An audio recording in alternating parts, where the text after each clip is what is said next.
अस्सलामुअलैकुम, नमस्ते, सत श्री अकाल। मेरे भाई ज़रा गौर करो आप कि मुल्क हिंदुस्तान के हालात दिन पे दिन ख़राब होते जा रहे और बदतरीन होते जा रहे हैं। मेरे भाई ज़रा गौर करो मेरे भाई कि मुल्क हिंदुस्तान एक कचरों का ढेर बन चुका है। मेरे भाई, जो हिंदुस्तान की जनता, हिंदुस्तान की आवाम एक कचरे का एक ढेर है।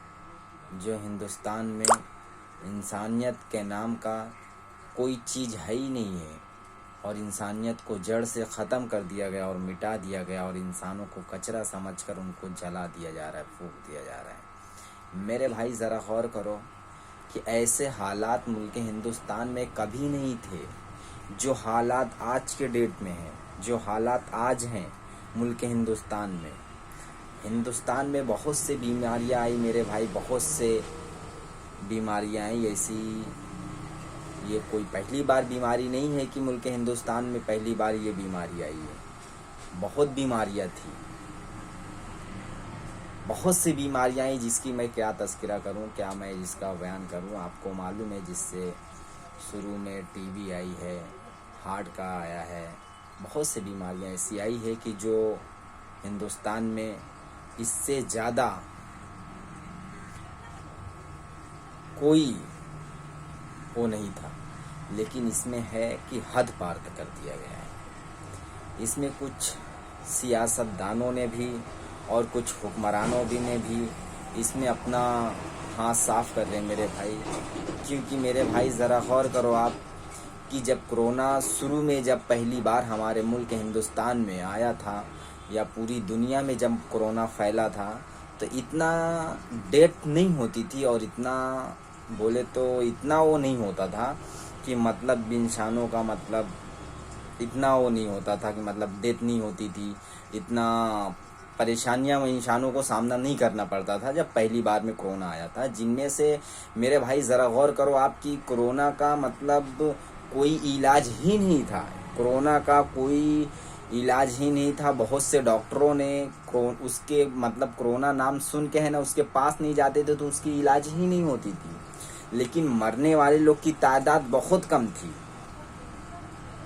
1 लाख कुछ थे तादाद उनकी डेटा के हिसाब से।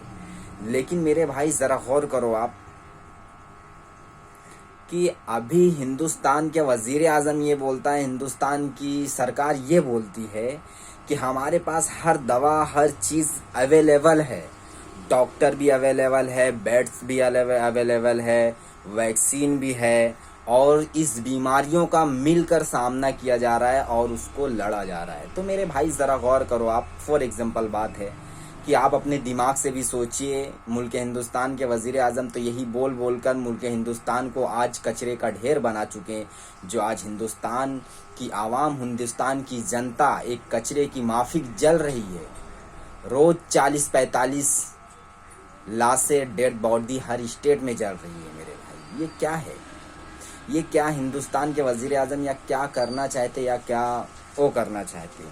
मेरे भाई ज़रा गौर करो आप, मरने जब कोरोना पहली बार में आया था तो मरने वाले लोग की तादाद बहुत कम थी। लेकिन अब हिंदुस्तान का वज़ीर आज़म ये बोलते कि हमारे पास हर चीज़ अवेलेबल है, हर चीज़ मौजूद है, फिर भी है ना कोरोना है ना इतना क्यों बढ़ रहा है, कोरोना की महामारी इतना क्यों बढ़ रही है। जब वो हिंदुस्तान का वज़ीर आज़म बोलते और तमाम पार्टियां बोलती है कि हर चीज़ मौजूद है, तो उस हिसाब से मेरे भाई हमको ये सोचना चाहिए कि जब हर चीज़ मौजूद है, हर चीज़ डॉक्टर, बेड और तमाम इसकी दवाइयाँ, वैक्सीन जो भी है दी जा रही है, जब अवेलेबल है तो इतनी हजारों करोड़ों की तादाद में पब्लिक क्यों मर रही है भाई? हमको ये बताइए आप। इसके रीज़न क्या है, वजह क्या है? मेरे भाई सीधा सीधा ये जो षड्यंत्र है, ये जो ढोंग बोले तो बोलते ना ये लोग अपने भाषा में कि एक वो कर रहे, खेल खेल रहे मुल्क हिंदुस्तान के साथ कि जनता को मालूम ही नहीं है। और वाकई में जनता है ना पागल है, ऐसे अंधभक्तों के बहकाए में बोलने में आ जाती है कि जो मानती हैं। लेकिन रही बात ये होती है कि मेरे भाई आप वैक्सीन कम कर दो, वैक्सीन का लगाना कम कर दो। देखो हिंदुस्तान में जो मौजूदा हालात हैं, हिंदुस्तान के जो वाक़यात हैं, वो बहुत कम हो जाएगी। क्योंकि लोग अगर वैक्सीन लगा रहे हैं तो मैं ये नहीं बोलता हूँ कि आप मत लगाओ, ये चीज़ भी आपको मैं नहीं बोलता हूँ, और ये चीज़ भी नहीं बोलता हूँ कि आप लगाओ, लेकिन आप दिमाग से थोड़ा सोचो, गौर करो क्या हालात है जब आप वैक्सीन लगा रहे हैं और आपको दवाइयाँ, आपका इलाज जब हो रहा है तो आपकी डेथ क्यों हो रही है। आप इतना हजारों करोड़ों की तादाद में रोज इतना डेड बॉडी क्यों हो रही है, जिनका कोई पता नहीं है, जिनके घर वाले लोग को उनकी लाशें नहीं मिल रही है, उनकी डेड बॉडियाँ नहीं मिल रही है, क्यों ऐसा हो रहा है। ज़रा गौर करो आप। जब से वैक्सीन लगना चालू हुआ है, जब से वैक्सीन लग रहा है, कोरोना और उरूज पे क्यों आ गया है, कोरोना और ज़्यादा तादाद में और ज़्यादा बोले तो और ज़्यादा बढ़कर क्यों निकल कर आ रहा है। मेरे भाई ज़रा गौर करो आप।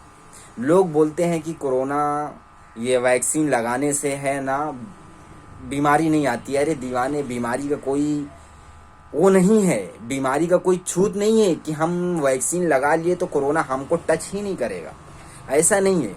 लेकिन मेरे भाई ज़रा गौर करो आप कि कुछ ऐसा भी हो सकता है कि कोरोना वैक्सीन में कुछ ऐसा भी हो सकता है कि वैक्सीन में कुछ ऐसा चीज़ है कि जो इंसानों को दबा दे रही है, इंसानों को सुखा दे रही है, इंसानों को बीमारी बनाकर उस मकाम पर पहुंचा दे रही है जिस मकाम पर इंसान नहीं जाना चाहिए, इंसान नहीं पहुंचना चाहिए। आज हिंदुस्तान की आवाम, हिंदुस्तान की जनता खुद से, इसकी जिम्मेदार सरकार नहीं है, इसकी जिम्मेदार जनता खुद है कि जो वैक्सीन लगा रही है रोज हजारों करोड़ों के तादाद में, और अपनी अच्छे जिस्म की और अच्छे बॉडियों की जो झक मार रही है हिंदुस्तान की जनता एक दवा के नाम पर, एक सुरक्षित बॉडी को, अब एक अच्छा यंग चीज को अगर आप जबरदस्ती के उसमें सुई लगाएंगे, सुई मतलब डालेंगे, तो मेरे भाई जाहिर सी बात है बीमारी होना ही होना है। तो वही चीज अभी ये हिंदुस्तान में चल रहा है कि जरा गौर करो मेरे भाई, ये कोई दवा है या क्या है। जब दवा है तो लोग मर क्यों रहे हैं, जब दवा नहीं है आप ये बताइए कि जब दवा है तो लोग मर क्यों रहे हैं, जब दवा है तो मर क्यों रहे भाई, जब दवा नहीं है तो रोज डेथ क्यों हो रही है। इसका जिम्मेदार कौन है, और लेकिन इस पे कोई जिक्र नहीं करेगा। मेरे भाई ज़रा गौर करो आप। जब से अभी वैक्सीन लगाने वाले, तो मैं तो वैक्सीन लगाया नहीं और हमको लगाना भी नहीं है इंशाअल्लाह ताला, हमको ज़रूरत भी नहीं है। हमको हमारे वैक्सीन हमारा अल्लाह तबारक ताला है, हमारा वैक्सीन हमारा कलमा है कि जो दरूद पढ़कर हम पानियों को पी लेते हैं तो हमको शिफाए मिल जाती है, वो चीज़ हमारी वैक्सीन है। लेकिन जो वैक्सीन लगा रहे हैं तो उनकी तादाद और क्यों ख़त्म हो रही है, उनकी तादाद और क्यों मिट रही है। वैक्सीन लगाने वाले लोग की, वैक्सीन लगाने वाले लोग बहुत हैं, बहुत से हमको मिलते हैं मेरे भाई, मिले तो उन्होंने बोलते कि है ना वैक्सीन लगाने के बाद बुखार आता है और कमजोरियाँ होती है। जब मेरे भाई ये बताओ, जब एक क्यों कोई बच्चा है क्या भाई कि बचपन में अगर टीका लगाओ तो एकदम सूख जाता है, फिर उसके बाद वो बड़ा होता है तो फिर वैसा हो जाता है। ये कोई वैसा तो नहीं है, वैक्सीन तो ऐसा नहीं होना चाहिए। जब दवा है तो ऐसा तो नहीं होना चाहिए ना, कमजोरियां नहीं आना चाहिए, बुखार नहीं आना चाहिए।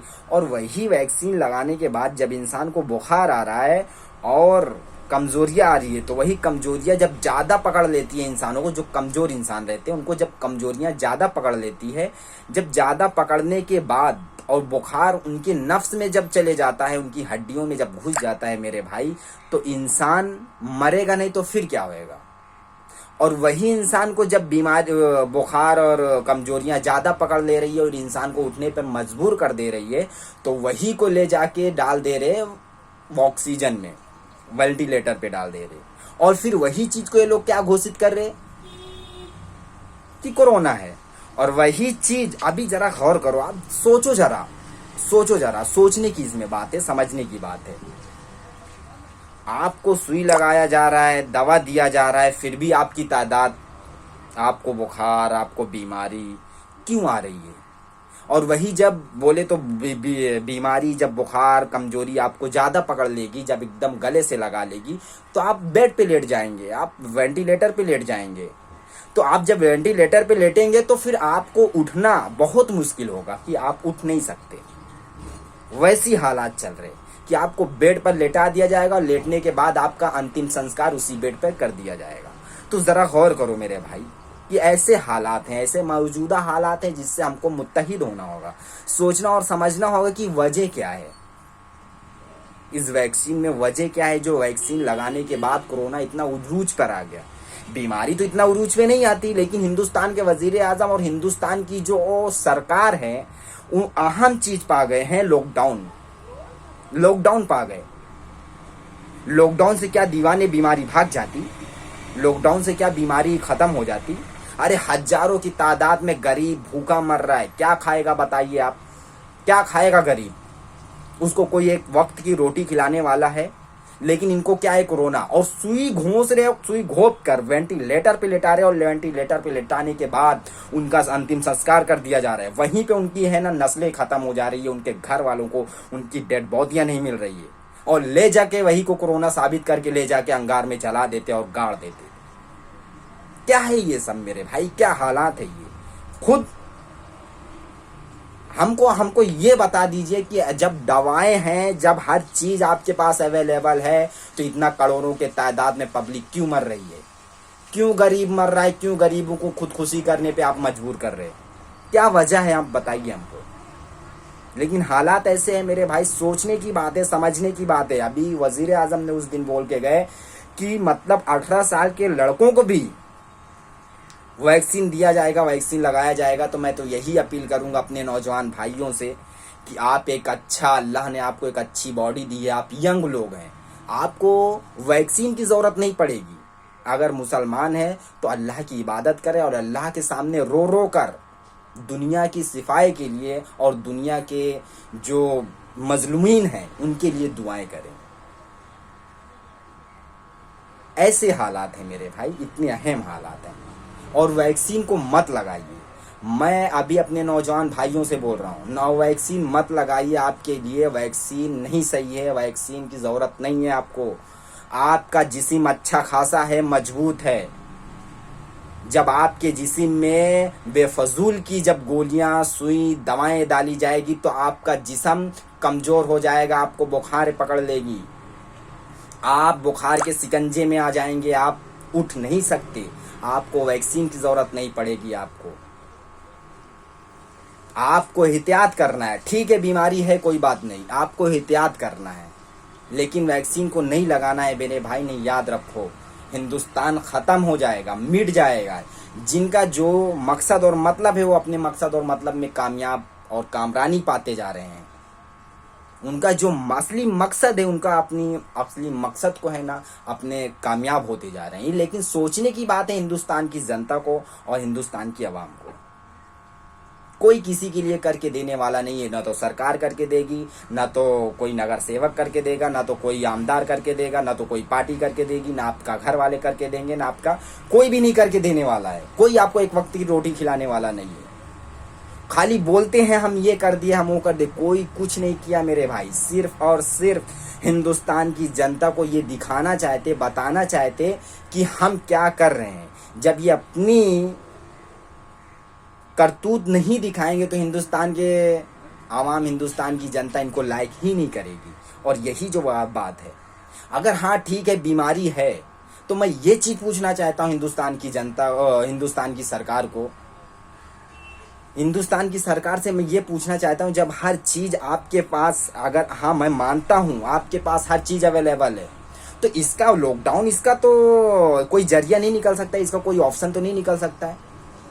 आप सैनिटाइज की मशीन निकालिए, रोडों पर चलाइए, हाईवे पर चलाइए, सैनिटाइज की टैंकर निकालिए, सैनिटाइज करने की मशीन कोई निकालिए कि जो देश में रोड पर जो सैनिटाइज कर सके, फिजाओं को सैनिटाइज कर सके, ऐसी कोई मशीन निकालिए ना। लॉकडाउन होने से दीवाने क्या बीमारी कम हो जाती? बीमारी का कोई धर्म, कोई मजहब नहीं है। बीमारी का कोई वो नहीं है कि हमको इसको ही पकड़ना है तो इसको ही पकड़ना है, ऐसा नहीं है। लेकिन सोचने और समझने की बात है। जब हिंदुस्तान की जनता, हिंदुस्तान की आवाम को और हिंदुस्तान की सरकार को जब इतना कॉन्फिडेंस है बीमारी पर, जब इतना यकीदा है बीमारी पर, तो भाई सैनिटाइज की मशीन क्यों नहीं निकालते? आप सैनिटाइज कीजिए, फिजाओं को सैनिटाइज कीजिए, रोडों को, शहरों को सैनिटाइज कीजिए। सैनिटाइज की है ना टैंकर निकालिए, सैनिटाइज की दवाएं निकालिए। लेकिन नहीं, सीधा सा बात है, लॉकडाउन, इससे हमारा गरीब मजलूमीन मर रहा है, उसका क्या करेंगे हम? उसका कौन है साथ देने वाला इस दुनिया में? कोई नहीं है।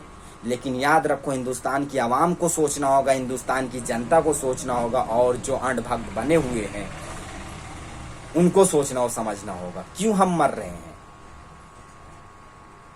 आपकी जिंदगी आपके हाथ में है, आपकी जिंदगी आपके हाथ में है, आपकी ताकत, आपकी कुव्वत आपके हाथ में है। आप अपने हाथों से मत जाने दो अपनी जिंदगी को, उससे लड़ो, उससे लड़ना होगा आपको, तब जाके आपकी जिंदगी आपके हाथ में रहेगी। नहीं, अगर हिंदुस्तान की, दुनिया की बात कर रहा हूं मैं, दुनिया में अगर आपको भरोसा है तो ठीक है, आप करो, लेकिन कुछ एहतियात आपको भी करना होगा, कोई करके देने वाला नहीं है।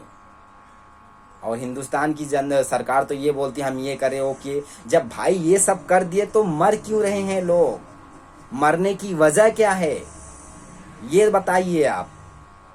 हाँ ठीक है, आपकी सरकार, आपकी पार्टी बहुत अच्छी है, मैं मानता हूँ, मैं बुरा नहीं बोलता हूँ, लेकिन मेरे कहने का मतलब ये बताइए, जब हर चीज आपके पास अवेलेबल है तो आम जनता क्यों मर रही है? बीमारी इतना नहीं होती है, अगले टाइम भी बीमारी थी और अब भी टाइम बीमारी है। अगले टाइम मरने वाले लोग की तादाद बहुत कम थी, लेकिन अब की बार मरने वाले लोग की तादाद बहुत ज़्यादा है, जिनमें से आपके पास हर चीज़ मौजूद है। वैक्सीन भी है आपके पास, दवाएं भी हैं, डॉक्टर्स भी हैं, बेड भी हैं, और उसका इलाज भी हो रहा है। तो लोग क्यों मर रहे हैं आप हमको बताइए। हिंदुस्तान की जनता को सोचना होगा और हिंदुस्तान की आवाम को सोचना होगा। और मैं बहुत दिलों की गहराइयों के साथ अपने नौजवान भाइयों को मैं बचाना चाहता हूं कि आप वैक्सीन मत लगाना। आप अगर वैक्सीन लगाएंगे तो आपको अपनी ज़िंदगी को अपने हाथ से धुलना पड़ेगा, याद रखो। और अगर वैक्सीन लगाएं तो आपको ऊपर जाने के लिए अपने टिकट को कटवा लेना होगा, अपने टिकट को बनवा लेना होगा, और फिर जाने में आपको देर नहीं लगेगी। खुदारा वैक्सीन, नॉन वैक्सीन, आप वैक्सीन मत लगाना, मैं अपने नौजवान भाइयों से बोल रहा हूँ। अस्सलाम वालेकुम, नमस्ते, सत श्री अकाल।